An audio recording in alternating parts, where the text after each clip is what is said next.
ឆ្នាំមុនរំជួយដៃតិចតួចទេតែឆ្នាំនេះការរំជួយដៃគ្រោះរំជួយដៃគឺមានកម្រិតច្រើនមួយតើ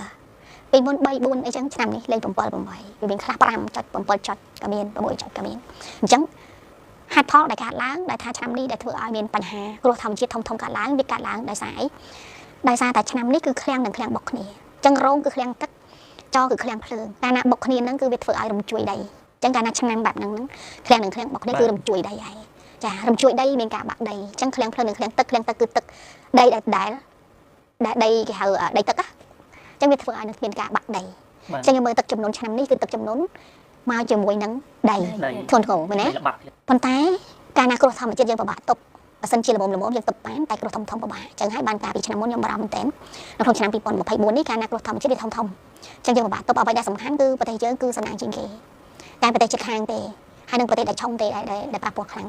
អញ្ចឹងយើងគិតថាគ្រោះរំជួយដីធម្មតាវៀតណាមអត់មានទេមែនទេចាតែប្រយ័ត្នណាឆ្នាំនេះវៀតណាមប៉ះទៀតចាថៃក៏ប៉ះដែរប្រទេសផ្សេងដែលមិនធ្លាប់មានរំជួយដីក៏មានហានិភ័យរំជួយដីដែរចាអញ្ចឹងហើយបានថាអ្នកខ្លះថាអូលោកប្រែប្រួលហើយដោយសារអីយើងប៉ះពាល់ធម្មជាតិច្រើនពេកខ្ញុំទទួលស្គាល់ថាលោកប្រែប្រួលប៉ះពាល់ធម្មជាតិច្រើនពេកប៉ុន្តែ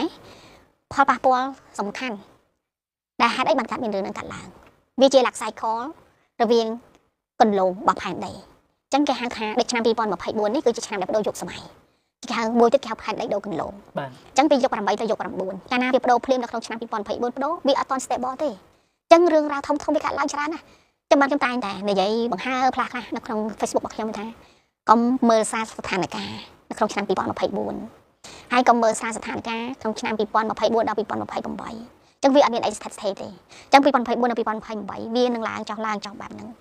នៅលើពិភពលោកវាអត់មានអីស្ថិតស្ថេរទេចាអ្នកថាឡើងមកធ្លាក់ឡើងមកធ្លាក់ចាអ្នកធ្លាក់ដូរមួយផ្លិតទៅឡើងវិញក៏មានដែរចឹងហើយមិនថាដល់ពេលដែលដូរយកសម័យហើយជាពិសេសអ្វីដែលវាប៉ះធ្ងន់ហ្នឹងគឺទី1បដូរយកសម័យហើយវាចំឆ្នាំដែលដូរហ្នឹងគឺជាឆ្នាំដែលផាត់គេហៅថាឃ្លាំងនិងឃ្លាំងបុកគ្នា